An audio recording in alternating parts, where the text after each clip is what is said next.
Hi, it's a pleasure to have you here. Subscribe to the channel and comment which city you're watching from so I can see how far my story has reached. The rain hadn't stopped for hours when I noticed the time, 1:47 a.m., and realized my husband still hadn't come home. He had texted me at 9:12 p.m. saying his meeting had run late, promising he'd be back soon. But that was the last I heard from him. I called twice, then 5 times, then lost count, until every ring went straight to voicemail and the pit in my stomach turned cold. By morning, his side of the bed was untouched, his keys never used, and his car hadn't moved from the parking garage. I stood in the living room, phone in hand, staring at the door as if it would open, but the only thing that came was silence.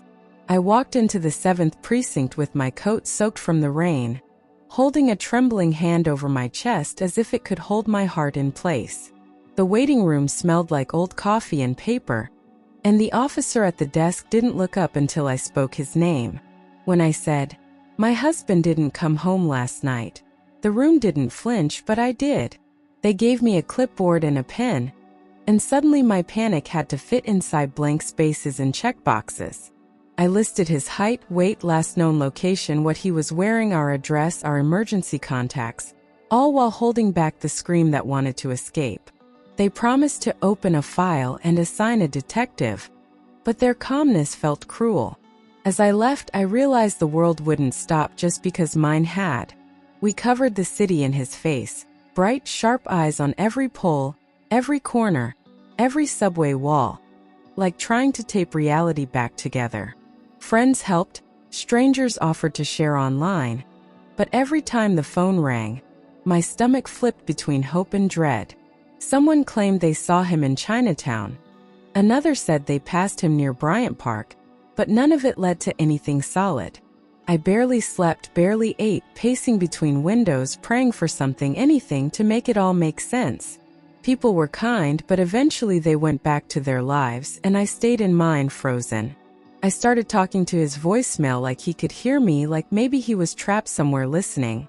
I just needed one real clue, and all I got were shadows. The detectives came by once, asking if he had enemies, debts, reasons to run, and I hated that the question made sense. They pulled security footage from the hotel where the meeting took place, but all it showed was him walking out alone, turning left, then vanishing into the blur of New York's night. They checked hospitals, shelters, morgues, and every time they called, I felt my lungs collapse before they even spoke. They questioned his colleagues, traced his credit cards, reviewed his phone records, but there was no sign of panic or escape. It was like he evaporated, like he'd stepped into another world in the space of one city block. I kept asking if they were still looking, and they kept saying yes, but the days stretched longer and the updates grew shorter.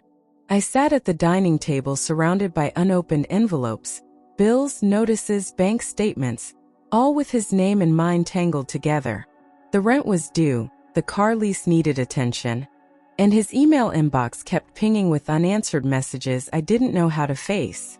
I learned how to freeze accounts, how to speak to insurance agents, how to lie to customer service reps when they asked to speak to him. I moved through the house like a ghost, touching his jacket, his coffee mug, his watch left on the bathroom sink like he'd be back any minute. His side of the closet stayed untouched, as if my refusal could anchor him to this place. But the silence began to settle like dust, and I realized that waiting wasn't passive, it was a full-time ache. I lived in limbo, suspended between paperwork and memory. One afternoon, a detective called with a potential lead. A cab driver claimed to have picked up someone matching his description near the Lincoln Tunnel around midnight. I replayed the possibility in my mind 1,000 ways, but the cabbie's account was hazy, and his timeline kept shifting. He said the man seemed confused, maybe drunk, maybe upset, but when shown a photo, he wasn't sure it was him. They traced the fare, tried to check traffic cams, but the system had overwritten the footage days ago. Still, I clung to the idea like a loose thread that might unravel everything. The officer said not to get my hopes up, but how do you not, when it's all you have? I stopped sleeping again, waiting for them to call back, but they never did. After 6 months, My lawyer sat across from me in a conference room with spotless glass walls and told me we needed to discuss next steps. His voice was careful, legal, and so detached I wanted to scream. He explained the process of declaring someone legally missing, what it would mean for our finances, his benefits, our future. He talked about timelines, affidavits, and court dates while I stared at the pen in my hand like it was a weapon. It felt like betrayal, like I was signing him away while still believing he was out there. But the world needed labels, documents, declarations to function. Grief alone wasn't valid. I nodded mechanically, and for the first time, wrote my husband's name next to the word disappeared. We held a memorial at St. Luke's, with candles and framed photos and a preacher who spoke like my husband was really gone. I wore black and stood beside his mother, who hadn't stopped crying since March, while friends said things like, "He was a good man, and you were lucky to have him." The casket was empty, but the weight in my chest wasn't. The service felt like theater, a performance for closure I didn't feel, but legally it was necessary to proceed. I read a letter aloud, pretending I believed he could hear it, and my voice only cracked once. People hugged me like it was over, like that day would unlock healing. But I felt like I had buried a question, not a man. Afterward, I sat in the car for an hour, unable to drive. Days became indistinguishable: coffee, work, silence, bed. I went through the motions while the rest of the world kept spinning, slowly forgetting there was ever a space where he used to be. The fridge stayed half-stocked, the apartment quieter, and even our cat stopped waiting by the door. Friends stopped calling as often, unsure what to say anymore. Strangers who had seen the posters now glanced at me like they couldn't place where they'd seen my face. The grief changed shape, less sharp, more suffocating, and I stopped trying to explain it. People thought time had healed me, but all it had done was teach me how to walk while bleeding. Eventually, I started receiving temporary benefits as his spouse, insurance, partial pension, frozen assets slowly unlocked by legal filings. I closed our joint accounts, redirected mail, and updated emergency contacts to only include me. Every step forward felt like abandoning him a little more, but staying frozen meant drowning. I began working more hours, trying to stabilize finances, trying to prove to myself I could survive this. I didn't sell the apartment, not yet, but I moved his things into boxes labeled and stacked in the closet untouched. My life reshaped itself around his absence. Smaller, colder, more efficient. I didn't know who I was without him, but I was learning, not by choice but by necessity. A year and 2 days after he vanished, I was on a commuter train heading to New Jersey for a client meeting, tired and distracted, when someone brushed past me in the aisle. I looked up out of instinct, and there he was. Same walk, same posture, same scar under his left jawline. As if my memories had stepped into daylight. He didn't look at me, didn't pause, just kept moving down the car, slipping into a seat near the window. My heart stopped. I couldn't breathe, couldn't think, just stared. It wasn't a maybe.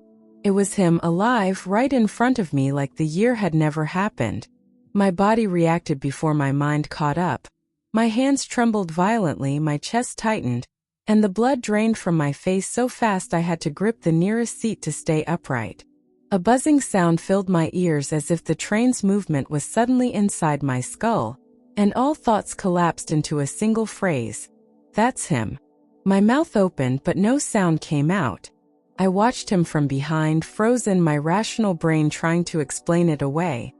A coincidence, a look-alike, a cruel trick, but none of it held. I knew that man like I knew my own reflection. My husband, who vanished, was now less than 20 feet from me, and I couldn't move.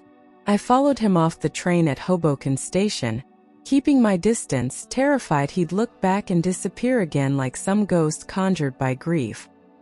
He walked with a familiar rhythm, one hand in his coat pocket, glancing at his phone like nothing in the world was wrong. I didn't call his name, I couldn't. What if I was wrong? What if I wasn't? I trailed him through 2 intersections and down a quiet residential block, heart pounding so loud I thought it might give me away.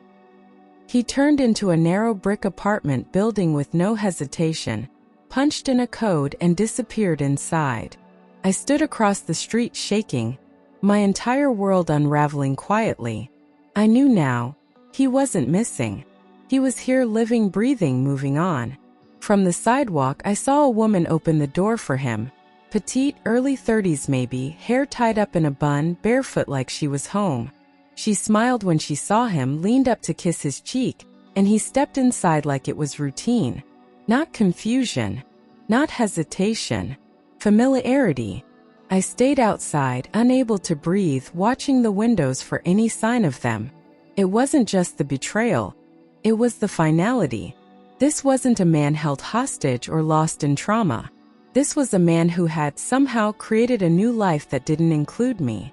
I stared at the closed door, waiting for something to make sense.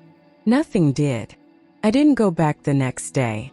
I hired someone, a private investigator who didn't flinch when I said the man I thought was dead might be living in Hoboken with another woman. He took the address, the photo I still had in my wallet, and said he'd start immediately. I returned to work, trying to function while waiting for truth to arrive in an email. Every time my phone buzzed, my breath caught. The PI sent updates. He had eyes on the building, confirmed the man entered and exited regularly, lived there. No signs of hiding. No aliases. No caution. Just a man going about his life like the one he left behind never existed. I needed answers and I needed proof. The photos came in first, clear shots of him coming and going, sometimes alone, sometimes with her. Then videos. Him unlocking the building, holding groceries, laughing at something she said on the sidewalk. It was him. Same voice, same way of pushing his hair back when he was thinking. There was no denying it. I stared at the screen for hours, going numb, watching my own husband exist in a world I'd never seen. The investigator confirmed what I already knew deep down. He lived there, full-time, under no other name. The man who had vanished from my life was alive, well, and entirely elsewhere. One afternoon I went there myself. I stood outside the building, rehearsed what I'd say, how I'd ask, how I'd not fall apart. But none of it mattered. I buzzed 3 times before a neighbor opened the door to exit, and I slipped in behind him. I asked for my husband by name. The woman looked confused, then guarded, then said no one by that name lived there. I showed her a photo and she shrugged, said she'd never seen him, and shut her door. I stood in that hallway, humiliated, furious, more confused than ever. Either they were lying to protect him, or something far stranger was going on. A week later, the investigator called, his voice more careful than usual. He'd found something, hospital records. My husband had been admitted to a trauma unit 9 days after his disappearance. No ID, no memory, just a concussion and confusion. He'd been listed as a John Doe for weeks until a social worker gave him a placeholder name and helped him begin again. A neurologist had diagnosed him with retrograde amnesia following a head injury. A car accident, most likely. My mind spun with disbelief and fury and guilt. He hadn't left me. He'd forgotten me. And in the absence of his past, someone else had given him a new one. She wasn't a thief. She was the one who found him. According to hospital notes and witness statements, she'd seen him collapse near a bus station, disoriented and bleeding. She called 911, followed the ambulance, stayed through hours in the waiting room, and never left. When he couldn't remember his name, she called him Daniel, the name that stuck. She helped him register for benefits, find part-time work, and rent a place. He was alone, vulnerable, and she became his anchor. It wasn't love at first, just survival. And somehow, from that broken starting point, a new life had formed. The investigator's report laid it out cold. He worked at a hardware store under the name Daniel Price, volunteered on weekends at a nearby community center, and had been in a stable relationship with the same woman, Claire, for almost 10 months. He filed taxes, paid rent, showed no signs of criminal activity or deception. He'd started attending memory recovery therapy, though progress was slow. His life was clean, small, and contained. But every photo made my heart ache with contradiction. He looked peaceful. Grounded. Like the man I married, but edited, reduced, and reassembled without me. I requested the hospital records myself and received a thick manila envelope stamped with legal disclaimers and timelines. Every page confirmed it. Traumatic brain injury, moderate memory loss, no identification, no missing person match flagged. He'd been treated at St. Mary's for 2 weeks, discharged into outpatient care, and monitored by a social worker. No fingerprints taken, no national alerts issued. A simple clerical gap had hidden him in plain sight. I ran my hands over the last page, stunned by how a system designed to save lives had let one slip through mine. He hadn't vanished. He'd been found, just not by me. The neurologist I spoke with explained it gently but firmly. My husband had suffered retrograde amnesia, meaning he couldn't remember anything leading up to the trauma. He remembered how to eat, read, walk, even work, but not who he was. No childhood memories, no wedding day, no anniversaries, no names from his old life triggered anything real. Think of it like a hard drive crash, the doctor said. The operating system works, but the files are missing. It was irreversible in some cases, partial in others, and unpredictable. I hung up the phone and realized I'd spent a year grieving a man who still existed, just not for me. Claire had built him a backstory, not to deceive but to help him function. She gave him a name, a quiet apartment, simple routines, and emotional safety. She never filed for official documents in his old name because he didn't have one. To her, he was a lost soul she rescued. To him, she was the first face he remembered. I read the transcripts from her interview with the hospital staff. She'd said, "He looked like he had no idea who he was. How could I leave him like that?" And so she stayed. He accepted the life she offered because there was no other version to compare it to. In a world of blank pages, her kindness became his foundation. As I dug deeper, it became clear he had never requested a new social security number, never accessed our joint bank accounts, and never filed anything that would suggest willful abandonment. In the eyes of the law, he wasn't guilty of anything because he didn't know who he was. Every timeline matched. The accident, the hospital stay, the new address. There were no lies, only omissions caused by trauma. Still, my heart wrestled with a question logic couldn't soothe. If he had seen my face before I saw his, would he have felt anything? The law could accept amnesia, but I didn't know if I could. I couldn't let it go, not yet. I needed to be sure this wasn't an elaborate escape, a performance hiding some secret betrayal. I pored over our old texts, photos, messages, the life we built year by year. None of it felt disposable. The man I married wouldn't just vanish without a trace unless something terrible happened. But the man I saw on that train? He seemed content, calm, even happy. That contradiction tore at me daily. I didn't want to be the desperate wife chasing a ghost, but I needed more than memory to prove the truth. I needed something that would speak louder than hope. I collected everything, our wedding photos, videos from vacations, emails with "I love you" in the subject line, voicemails where he called me Mi Vida. I made a binder of our life, organized by year with dates, names, details he wouldn't have known unless he lived them. Friends wrote statements about their memories of us, milestones we'd shared, jokes only he would understand. I printed out records of shared bank statements, lease agreements, plane tickets, anniversary cards. I didn't know what I was preparing this for. A courtroom? A confrontation? A miracle? But part of me believed that if I could show him who he had been, maybe something would unlock inside him. I reached out to Claire and asked to meet in person. She agreed without hesitation, and we sat across from each other at a quiet diner in Jersey City, 2 women bound by one man and a year of silence. She wasn't defensive, just tired. She said she never knew he had a wife, never saw anything that hinted at a hidden past. He was like a blank slate, she told me, her voice breaking. If I had known, I would have done things differently. She didn't apologize for caring for him, but she made it clear she hadn't tried to take him from me. She thought she was saving a stranger, and maybe in her own way she had. After that meeting, I couldn't stop thinking about the strange morality of it all. Was it betrayal if he didn't know me?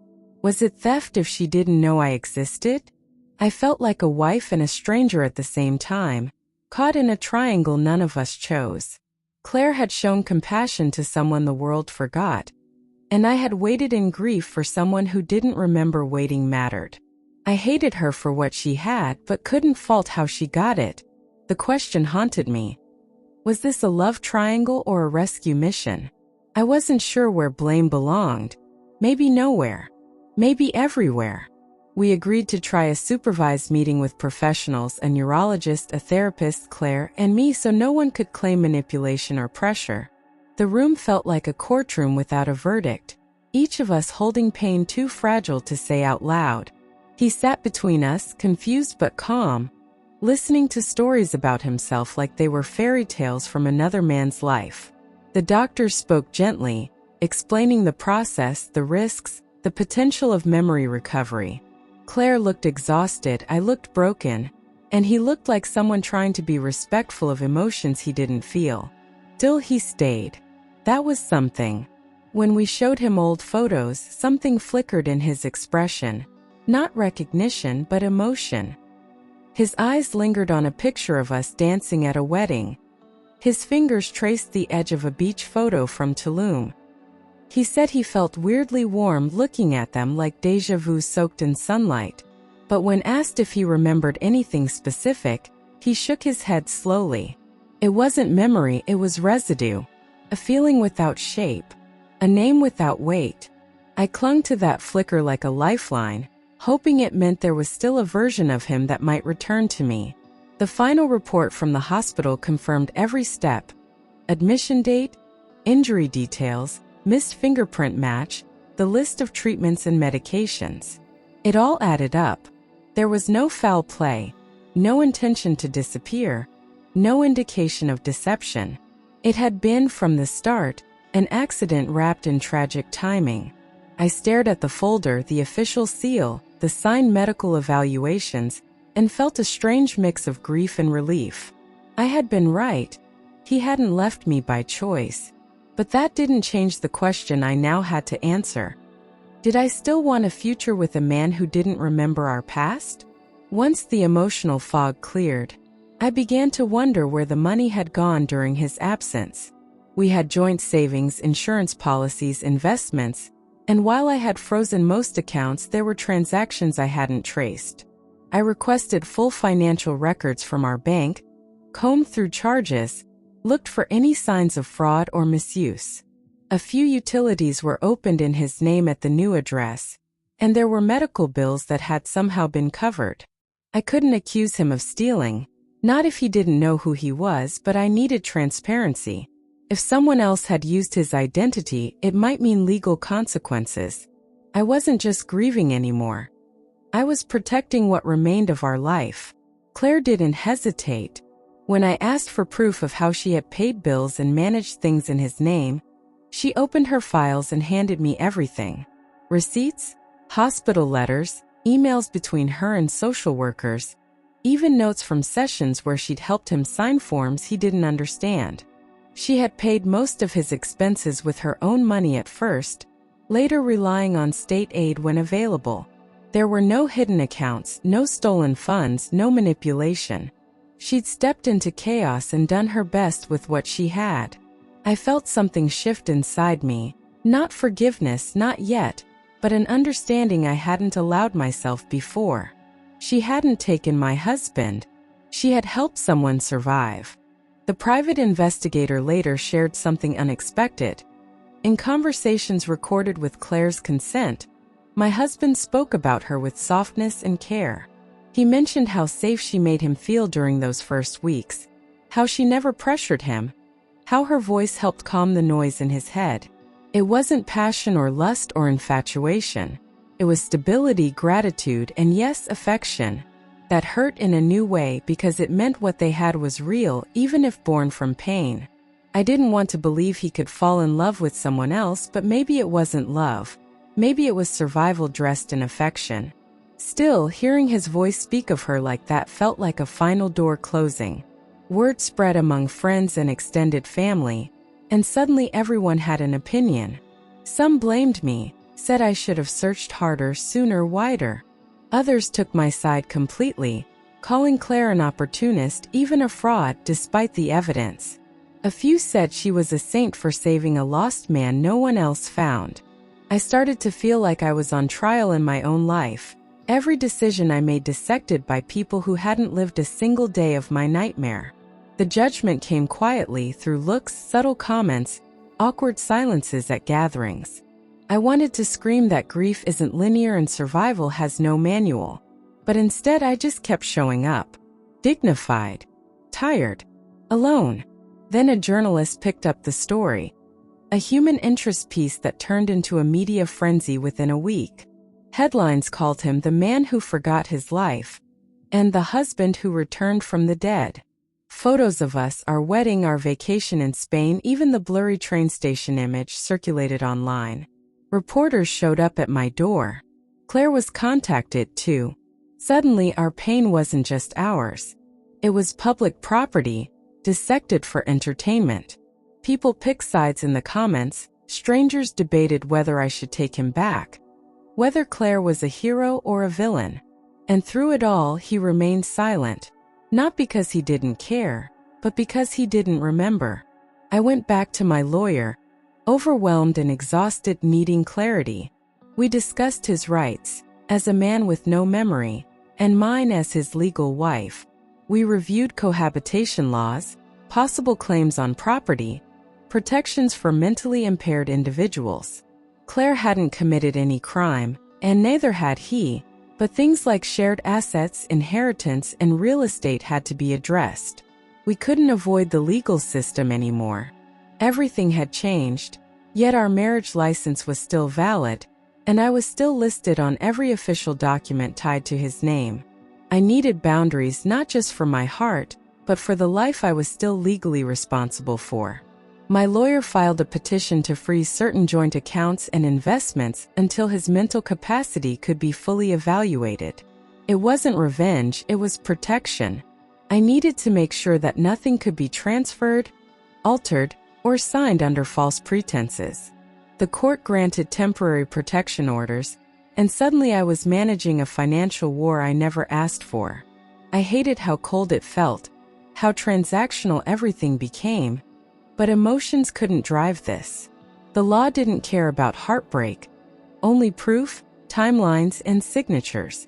I took control not because I wanted to win, but because I couldn't afford to lose what little was left of our shared future. As the legal process deepened, I had to request formal confirmation that he was indeed the man I had married. It felt surreal.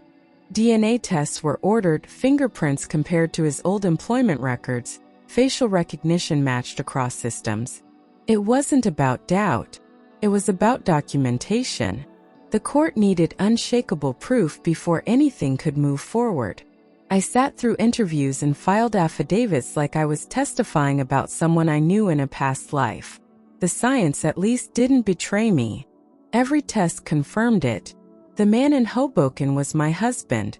He just didn't remember being one. The experts sat us down with their final report, clear, irrefutable, and cold. His identity was legally confirmed. The man who had vanished was found, alive, whole in body, broken in memory. But alongside their conclusion came the reminder. His retrograde amnesia was real, and possibly permanent. He hadn't faked anything. No sign of malingering. The trauma had erased his past while preserving his ability to create a new one. And so we were left with the cruelest truth. I had a husband who existed in name and body, but not in memory or heart. The science gave us answers but no direction. Just a name, and an emptiness beneath it. In a private supervised room, I sat across from him and told him everything. Our first date, our wedding song, the miscarriage we survived, the cat we adopted in Queens. He listened quietly, eyes fixed on mine, nodding like someone trying to follow a story that almost made sense. At one point he asked if he'd ever made me laugh. I told him yes, more than anyone else ever had. He smiled, but it didn't reach his eyes. I recited names, anniversaries, cities, hoping one would crack through the fog. Nothing did. Just a quiet ache between us, like a song he couldn't remember but wished he could. He looked at me with gentle curiosity, the way you might look at a stranger who feels familiar but whose name you can't place. Sometimes, during those conversations, he smiled in a way that mirrored old habits, tilting his head, brushing his fingers along his temple like he always did when nervous. But when he called me by Claire's name once, I felt something break deep inside. A quiet shattering that left no sound, just ache. He apologized quickly, visibly confused, and I nodded like it didn't matter. But it did. I was his wife, and yet he reached for someone else's name, someone else's comfort. I realized then, love without memory is a body without a heartbeat. It looks alive, but something essential is missing. Claire reached out after another therapy session and offered something unexpected. A transparent agreement between all of us, with medical professionals involved, legal parameters set, and no secrets. She said she didn't want to compete, didn't want to fight. She just wanted him to have a chance to heal in peace. "You're his past," she said, "and maybe his future. I'm only his present because I was the first face he saw." Her words didn't come from pity or arrogance. They came from clarity. We agreed to establish open communication, involve his doctors, and ensure his progress was driven by what was best for him, not by emotion or guilt. I never expected compassion from her, but somehow she gave it anyway. He began intensive memory rehabilitation, attending weekly sessions designed to stimulate recognition through visual, auditory, and emotional triggers. There were small improvements, remembering how to play chess, recalling the lyrics to a song he hadn't heard in years. But personal memories remained elusive. The therapist explained that the emotional part of the brain often responds before the cognitive one, meaning he might feel things without understanding why. I watched him try over and over with heartbreaking determination. Each week he'd return with stories of progress, skills regained, phrases remembered, moments of strange familiarity, but still no flicker of us. It was like watching a beautiful house being rebuilt with no map of where the rooms once were. As we sifted through documents signed during his amnesia, new complications surfaced. Some contracts bore his signature, rental agreements, job forms, medical waivers, documents that might be challenged legally because of his cognitive state. My lawyer flagged them immediately. Could someone without full memory consent to legal commitments? Claire had helped him navigate most of it, often with verbal explanations from caseworkers, but nothing had been formally notarized. The court would need to assess whether these agreements were valid, or if retroactive corrections were required. It wasn't about blame, it was about rights. And suddenly we were no longer just grieving. We were untangling legal knots built in the dark. Through our attorneys, we entered asset mediation. The goal wasn't to divide what was his or mine, but to protect it from future legal ambiguity. Claire waived any claims early, stating she never touched our savings or his previous assets. We froze the remaining accounts until a long-term cognitive assessment could determine his capacity. My name remained on the property, investments, and insurance, but now with legal oversight. Every decision required paperwork, signatures, court filings. It felt transactional and soulless, but also necessary. The law had to catch up with the chaos trauma left behind. Some nights in private therapy, he would say strange things, snippets of dreams, flashes of smells, or names that meant nothing to him but everything to me. "I saw a beach," he once said, "with blue tiles and laughter. It was our honeymoon suite in Portugal." Another time he whispered Marina, which had been the name of our lost baby. Those moments left me breathless, unsure if I should cry or cling to hope. The doctors said it could be coincidence, or buried memories resurfacing without clarity. To me it didn't matter. They were fragments of us bleeding through the silence. They were proof that something inside him still remembered being mine. There were nights I lay awake imagining what revenge might look like. taking every dollar, cutting off all ties, walking away without closure. I pictured suing Claire, punishing the hospital, blaming everyone for a mistake no one intended. But each time the fury burned, something stopped me. This wasn't a story of betrayal. It was a story of survival, badly timed and tragically layered. I couldn't destroy a life built out of trauma just because mine had collapsed. Still, I had to choose, was I going to be the angry widow of a living man, or someone who could face the impossible with dignity? I chose the latter, but the temptation was real, and it scared me. Then his mother called.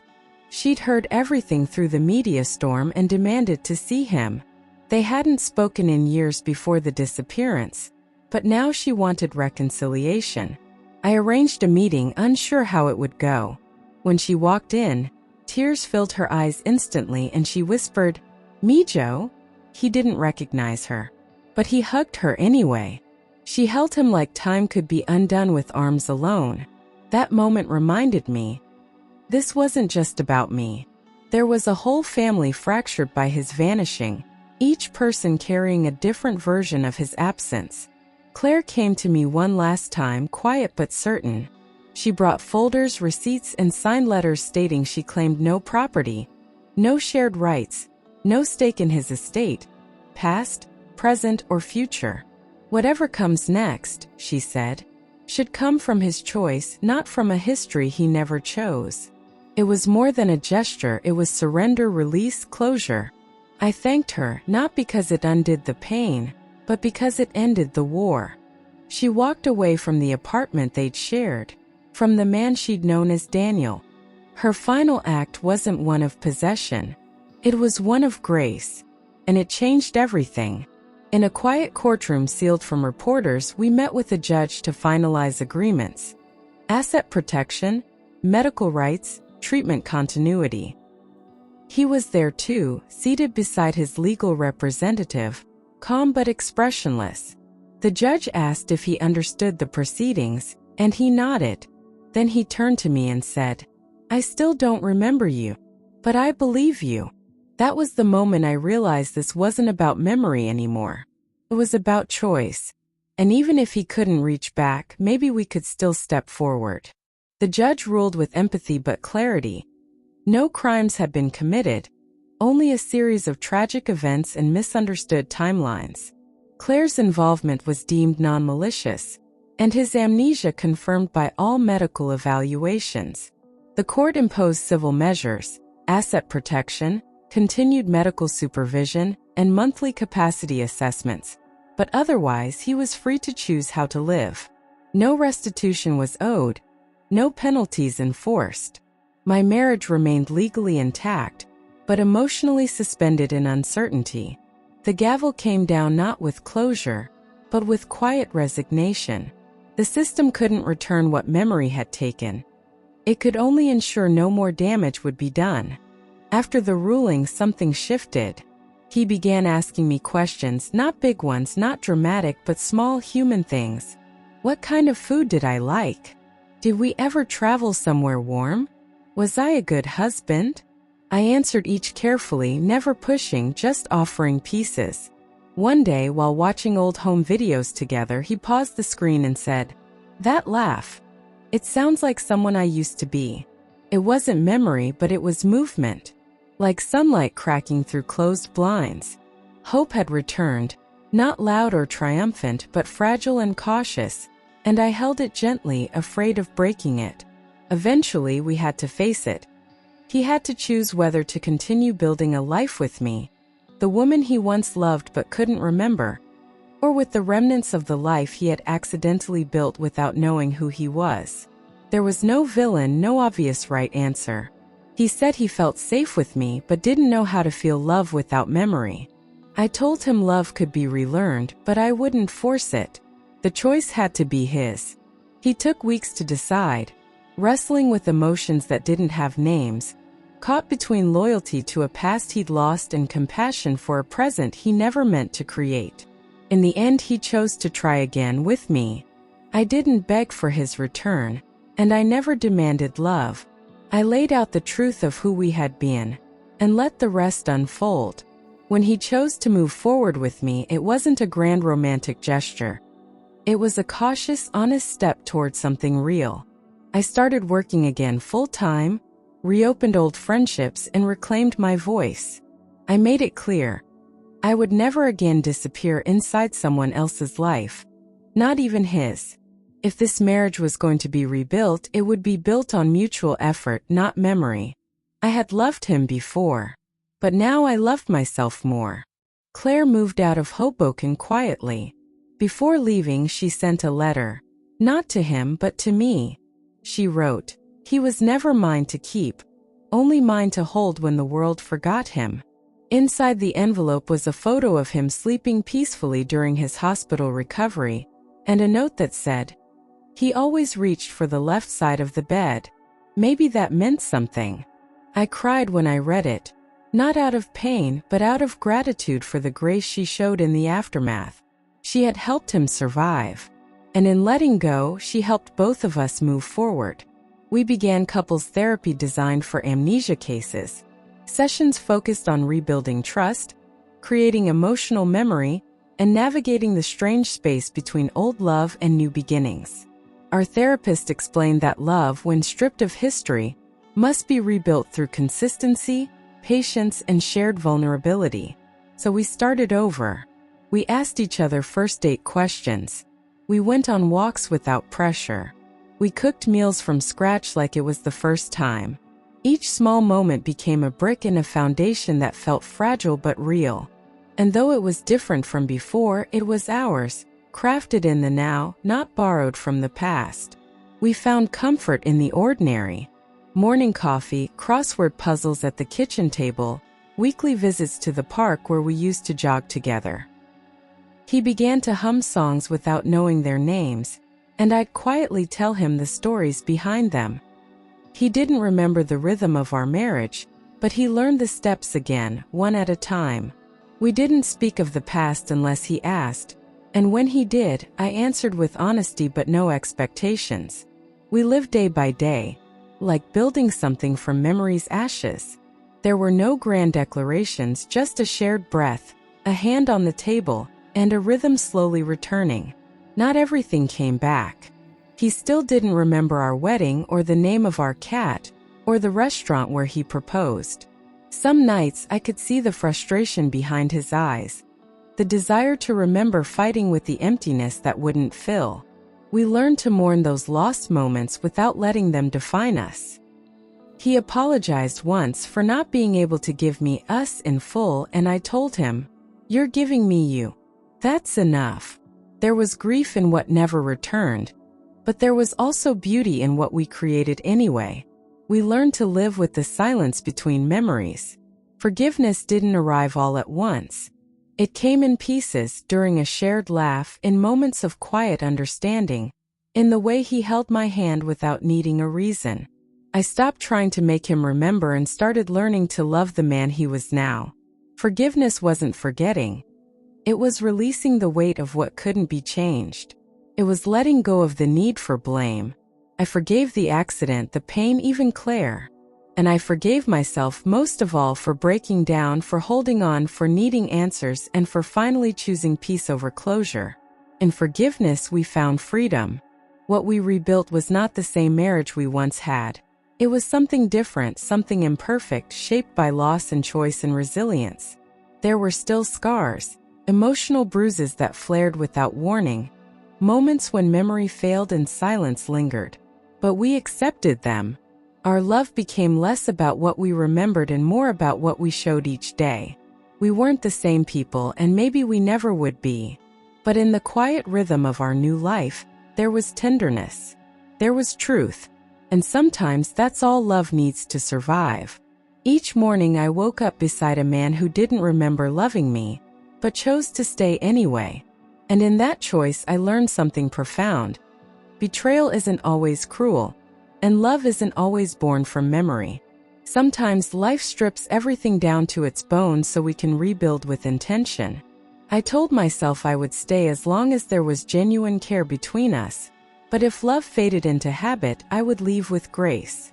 My freedom came not from control but from clarity. Happiness wasn't guaranteed, but honesty was. That became my compass every single day. In the back of our closet sat a box I hadn't touched since the day he vanished. Photos, letters, the keychain he gave me on our first trip together. One afternoon I opened it. He sat beside me, curious but silent, as I unfolded each memory like a relic. He smiled at some, grew quiet at others, and at one point said, "I wish I could remember being that man." I squeezed his hand and whispered, "You don't have to be him. Just be you." We closed the box together. Not because the past didn't matter, but because the present needed space to breathe. Our anniversary came and went without fanfare. I lit a candle that morning, not to celebrate, but to honor what had once been. He noticed the date on the calendar and asked if it meant something. I told him the truth. We got married on this day years ago. He looked at me with quiet apology, but I didn't need anything more. There were no flowers, no dinner plans, just a quiet evening together, takeout on the couch, and a moment where he leaned his head on my shoulder. Sometimes love doesn't need the right memory, just the right presence. One night, I wrote a letter I would never send, to the version of me from that first night he didn't come home. I told her she'd survive, that she'd break and rebuild, that she'd feel rage and confusion and guilt, but also find strength in places she didn't know existed. I told her the answers would come slowly, painfully, but eventually with clarity. And I told her she'd learn to love again, not with blind trust, but with eyes wide open. When I finished writing, I burned the page in the sink and watched the smoke rise like a chapter finally ending. Sometimes people ask how we met. We pause. He looks to me and I smile and say, "It's a long story," because how do you explain a love that died, disappeared, and came back as someone new? How do you say, "He forgot me and I forgave him," without sounding like a tragedy or a miracle? We learn to let the world believe simpler versions. And that's okay, because the real story isn't for them. It's for us. And we carry it in how we treat each other, not in how we explain ourselves. We stopped planning the future in long stretches. No 5-year goals, no dream vacations, no assumptions. Instead, we lived in seasons. This fall, we'd go apple picking. This winter, we'd cook soup together every Sunday. We made short-term promises we could keep and let time surprise us. We no longer lived with the illusion of permanence. But that didn't make life smaller. It made every decision more intentional. And in the absence of memory, intention became everything. It happened while watching a movie we used to love. A dumb comedy with cheap jokes and heart. He burst out laughing at a line, and something in his face shifted. Recognition without context, like his body remembered joy even if his mind didn't. I laughed too, maybe harder than I should have, and for the first time it felt like we were us again. Not the old us, not the broken us, but something entirely new. A couple who had walked through hell and still found a way to laugh. Eventually, the media forgot about us. The calls stopped, the comments disappeared, and we became a quiet story no one followed. Friends stopped asking. Families settled into new rhythms. Life moved on, and so did we, but not by erasing what happened, by integrating it. We were no longer defined by disappearance or trauma. We were just people again. Ordinary in the most extraordinary way. Still together, still choosing each other every day. One morning he looked in the mirror and said, "I think I know this face now." It wasn't dramatic. It was simple, calm, and real. He didn't mean recognition from the past, but acceptance of the present. He had stopped searching for the man he once was and started living as the man he had become. And in that moment I saw something else. Peace. Not just his. Mine too. We had found a life not built on memory but on meaning. And that was enough. If someone ever asks me what happened to my husband, I'll say this. He vanished and I waited. He returned and I stayed. He forgot me and I forgave. He rebuilt and I learned to love him all over again. It wasn't the story I wanted, but it became the one I needed. And in the end, we weren't defined by what we lost. We were defined by what we chose to keep. Kindness, resilience, and a love that survived even without its past.